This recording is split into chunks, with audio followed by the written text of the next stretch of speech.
He's essentially given Netanyahu, Prime Minister Netanyahu, and the super right-wing racist government of people like Ben-Gvir and Smotrich a blank check, right? Biden says we need more aid into Gaza. They say, no, maybe a little trickle more. Biden says sends more bombs. He says, end the indiscriminate bombing. That's a Joe Biden quote. Doesn't happen, sends more bombs. I think this is going to be a stain on Biden's otherwise successful foreign policy agenda. He has essentially been played by Netanyahu from day one. And every time the President of the United States says, this is what we, the United States, think is in our interests, please do it, he gets the back of the hand from Netanyahu and refuses to take any action. You just heard from Democratic Party Senator Chris Van Hollen, who had some surprisingly harsh words for the Biden administration. And nothing that he's saying here is surprising. We all see what Biden is doing to embolden Netanyahu's extremist government at every step of the way, in every way. But to hear a sitting senator say that is actually very refreshing. Now, to demonstrate Van Hollen's point, on October 13th, the Biden administration sent a letter to the Israeli government outlining 19 specific actions that they needed to take to mitigate the suffering of Palestinians in Gaza. Now, in this letter, Secretary of State Antony Blinken and Defense Secretary Lloyd Austin warned that a refusal to comply with these demands within 30 days, mind you, could result in an arms embargo. And at this point, 30 days have come and gone.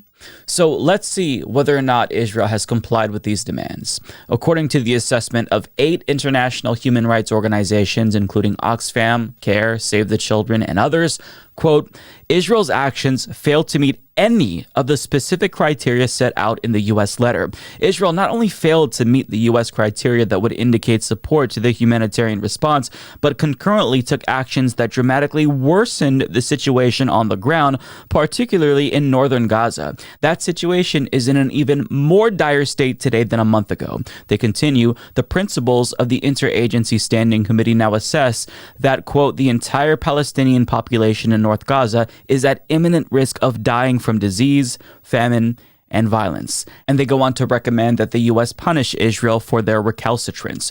And to kind of show you how bad it is, so out of the 19 demands that the U.S. made, Israel failed to comply with 15 and only partially complied with 4. For example, they were supposed to allow a minimum of 350 trucks to enter Gaza per day through 4 major crossings. They failed to comply with that. In fact, if you look at this graph courtesy of Stephen Semler, they actually let in less trucks after the Biden administration made this threat than they did in August and September. Now, on page 2, they were to end the, quote, isolation of northern Gaza by reaffirming that there will be no Israeli government policy of forced evacuation. And of course, they didn't comply with that either. In fact, the day after the election, the IDF announced that Palestinians would no longer be allowed to return to their homes in North Gaza. So not only did conditions not improve, conditions got measurably worse. So since Israel failed to meet even a single demand from the Biden administration, I mean, there's going to be consequences, right? There's going to be an arms embargo since Israel brazenly defied the U.S. government's demands, right? The answer is no. You know the answer. It's no. As journalist Barak Ravid reported 2 days ago, Secretary of State Blinken has decided that there will be no change for now to military assistance to Israel following the deadline the U.S. gave Israel regarding the humanitarian situation in Gaza, and that expires today. The officials said Israel has taken important steps to address the U.S. concerns regarding the humanitarian situation in Gaza and stressed the U.S. wants to see more steps in the coming days. Yeah, so the important steps they're referring to are the 4 demands that Israel partially complied with, which they only partially complied with to give themselves plausible deniability and to give the Biden administration an excuse to not cut off weapons. Now, Vedant Patel, the deputy spokesperson for the U.S. Department of State, was asked by reporters to explain how they can rationalize the fact that they're not changing policy even though Israel violated all of these demands. Pretty shamelessly so. Now, watch this man twist himself into a pretzel trying to justify this irrational decision. From November 1st through November 9th, I don't have updated metric beyond that, but at least from November 1st to November 9th, we have seen 404 trucks cross into Gaza. Again, Tom, the point is not that this number is satisfactory. We certainly don't feel it is. But the point here is that some of the steps that we've seen taken, it is our hope that those steps have created the operational conditions to allow for an additional influx of trucks, to allow for an additional influx of aid. It's not what the letter said. The letter says enable a minimum of 350 trucks per day to enter Gaza. And this is in the context of a letter that says you've got 30 days to do it. And failure to demonstrate a commitment to this may have implications under US law. The United Nations says an average of 37 trucks a day have entered in the month of October. That's 1/10 of what you've asked for. Certainly, there needs to be more progress when it comes to the metrics for trucks, Tom. Why did you bother to put in 350 trucks a day if it doesn't matter? I'm not going to speak to the... I mean, you keep saying you're not going to speak to specific metrics, but you guys are the ones that made those specific. We didn't. We didn't give the Israelis 30 days to do all this stuff. You guys did. And now those 30 days are up.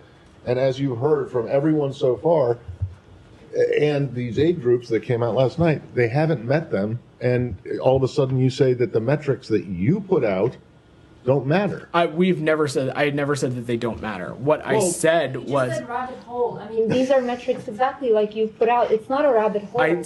Meaning I don't want to take up time getting into a specific tit for tat on like truck numbers. Well, then why did you let them in the letter? I mean, if it's the totality of the humanitarian situation, we have 8 aid groups who came out today and said that the situation has not only not gotten better, it's gotten worse over the past 30 days. So how do you square that with this assessment that or non-assessment that they are in violation? Jenny, I can't speak to the kinds of assessment that these groups made. Certainly have seen that reporting. But to Matt, I just laid out some of the metrics that we saw. We saw the reopening of Erez. We saw a new crossing opening. Measure. You're saying, okay, they did this, but we were told, you guys said it would be based on the results on the ground that have not borne out here. So can you talk us through the deliberation here? I'm not going to get into the deliberative process, Jenny. I mean, it's really hard to defend the administration's position because it's indefensible. And this is what Senator Van Hollen was talking about in that first clip that we watched. The Biden administration makes a demand, Netanyahu ignores it, and then Biden continues to send him more bombs. The question is, why even bother? What was the point of this 30-day demand, especially knowing how it would inevitably lead to another humiliating moment for Biden? Well, it was about the election. Biden knew that his administration's complicity with Israel's genocide was hurting Harris with young people and in states like Michigan, so this was a thinly veiled attempt to give the base some hope and try to placate them while having absolutely zero intent of following through. In other words, Biden lied to us. And Senator Van Hollen doesn't say explicitly that he lied. That word doesn't come out of his mouth, but he heavily suggests that Biden did indeed lie. President Biden's inaction, given the suffering in Gaza, is shameful. I mean, there's no other word for it. And if you look at the letter that Secretaries Austin and Blinken sent on October 13th, they lay out all the criteria against which they're going to measure whether there's more humanitarian aid getting in. Almost none of them have been met. Maybe a teeny little thing that they're pointing to now. They also say, by the way, Knesset, don't pass the 2 bills banning UNRWA. Don't do it. They did it. They also say in this letter, ICRC should get access to prisoners. So what happens after the letter goes out? Israel passes the 2 bills, effectively shutting down UNRWA, and they have still taken no action on the ICRC. And still the administration says, oh, it's okay. So look, if the president, if he doesn't mean what he says, then he should stop saying it because he looks so weak.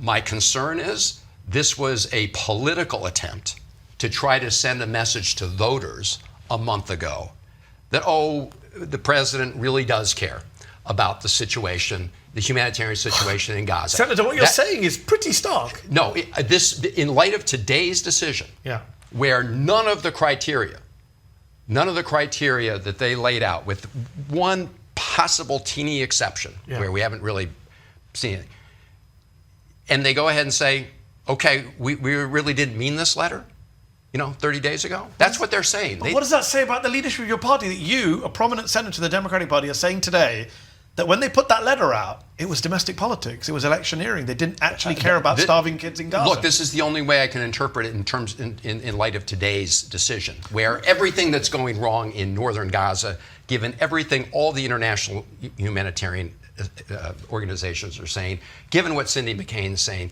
given what Kathy Russell, who's the head of UNICEF, is saying, that the fact that they refuse to take any action to hold the Netanyahu government accountable does call into question exactly what their purpose was in sending this letter.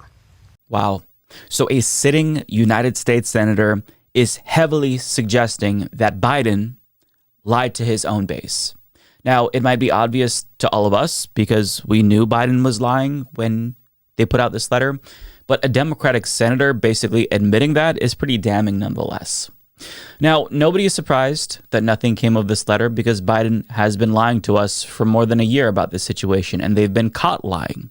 In September, ProPublica published a bombshell story exposing how Antony Blinken literally lied to Congress about Israel blocking aid to Gazans in order to continue sending them weapons. And for those who don't know, it's illegal under U.S. law to supply weapons to countries violating international human rights. But if Blinken would have admitted that, then it would have been illegal for the United States to continue supplying weapons to Israel.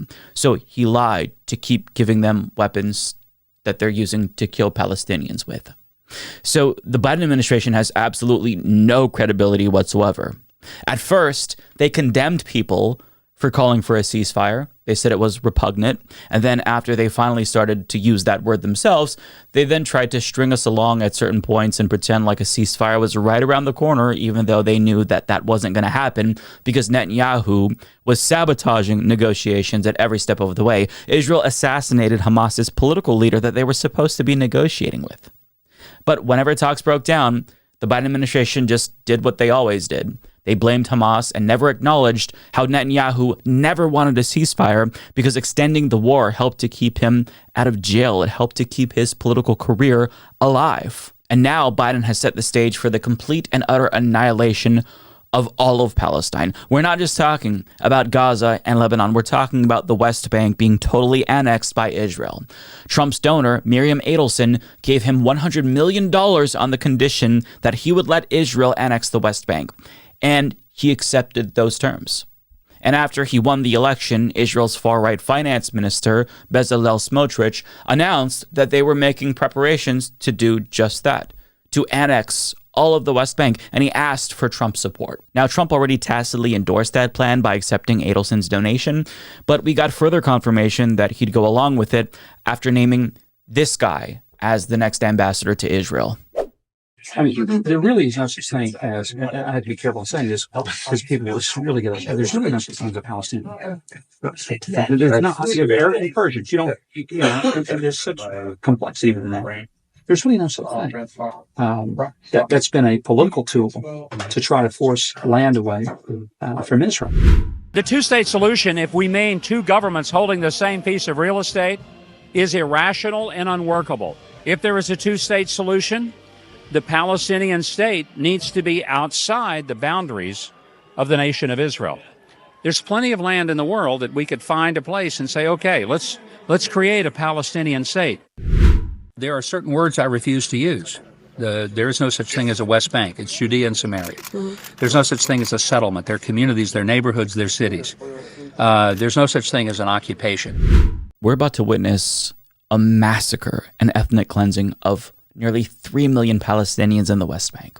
I am so scared for the Palestinian people right now because there's virtually nothing that any of us can do to stop what's already been set in motion. And we've heard reports about how concerned Biden has been about the humanitarian crisis, but if that were true, he'd cut off Israel right now in the 2 months that he still can before Trump takes office. It's not going to make that big of a difference in the long term, but in the short term, he can save some lives. But he won't do that.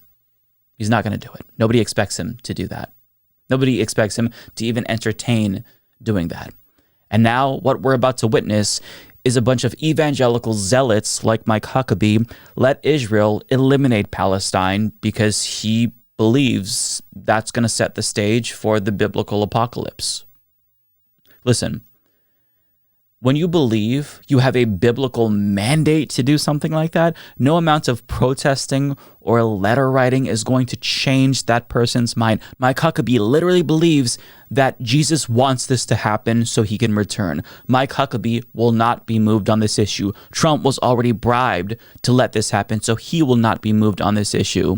And as it stands right now, we don't know what's going to happen, but it doesn't look good. And Van Hollen is even more terrified now about what's to come because of Mike Huckabee in that position. And he says that. What I worry most about the Trump administration coming in is not only the Gaza situation. I mean, again, because of the lack of action by President Biden and others, Gaza is a wasteland. What I worry about now is what Smotrich said just the other day, which is they want to move full bore in terms of more settlements on the West Bank, continuing to push Palestinians off their land, emboldening the extremist settlers. And in that small area, President Biden as a candidate promised he was actually going to take on these issues in a meaningful way. He didn't, but they did finally, have this executive order to go after extremist settlers. What I worry about is the Trump administration essentially giving an absolute green light to that policy. And if you look at people like Huckabee, I worry a lot. As he should. And Biden laid the groundwork for all of this to happen. Had he cut off the weapons months ago, the massacre would have ended. I say that because Israel can't do this without U.S. support. The massacre would have ended, Lebanon would have never been invaded, and full annexation of the West Bank wouldn't even be on the table right now. But there's so much momentum in that direction, in the worst case scenario, that it's going to be nearly impossible to stop it from happening. So going forward, as Trump takes over, he will be culpable for the suffering that takes place. Make no mistake about it. But none of that couldn't have been possible had Biden not chosen to embolden Netanyahu at every step of the way. And let me be very clear. Some of you may not want to hear this, but Joe Biden is a war criminal. Full stop. He has the blood of thousands of innocent Palestinians on his hands, and he has to live with that for the rest of his life, even if he doesn't really care. He is a co-conspirator in a genocide and ethnic cleansing. He should be tried for crimes against humanity that he enabled, and he should go to prison for that. But as Trump's victory has taught us, wealthy and powerful people don't have to follow the laws that they subject all of us to.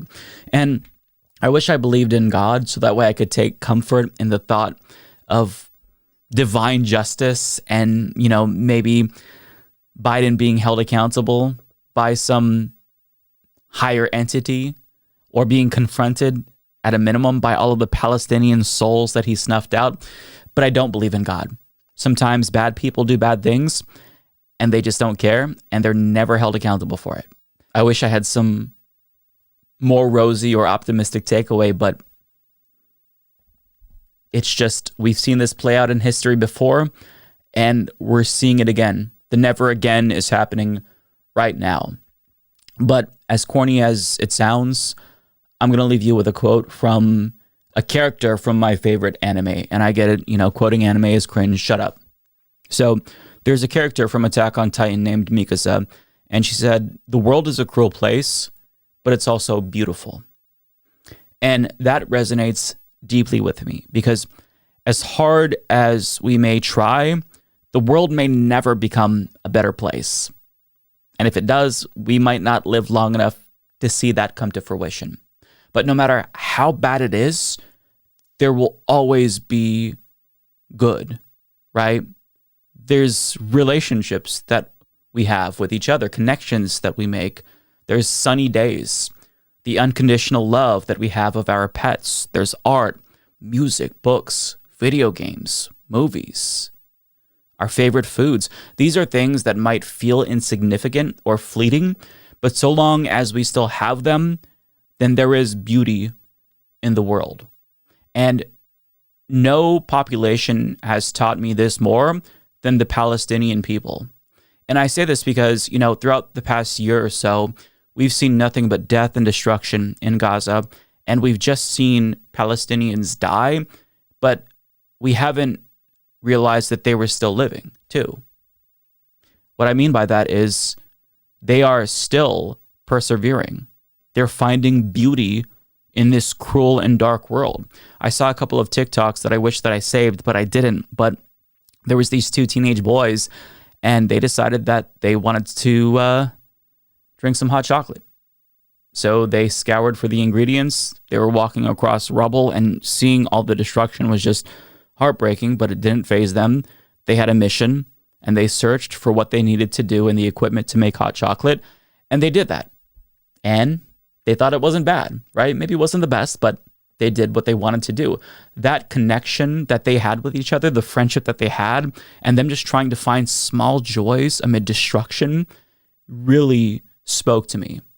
Also, there was a guy who he had a gaming laptop, and he set up an L-shaped desk battle station in a tent, and I don't know how he propped it up. I think he took blankets and rolled them up and propped it up so that way he could sit at the desk. He put some, tablecloths over it, lit a candle. It looked really, really good. And he doesn't have the power to actually play a game, but he was watching streamers play, I think it was Valorant, and he was taking notes because when he finally has enough money to buy, a solar charger, he's going to play and he's going to be really good. But he was so proud of this setup, as he should have been, because it looked great. And seeing all of this it really spoke to me, because even in the darkest possible times, human beings still exist. They still live. Sometimes they even thrive, even if it's momentary. And everybody needs to take a lesson from that. As long as there's beauty in the world, there is a reason to be here. Live, even if it's to resist, right? Even if it's a form of resistance. And as long as good people exist, like you, like me, like the people I know that care, there's still beauty in this world. And that's not a platitude. It's an undeniable truth about the fucked up, twisted, but beautiful world that we live in.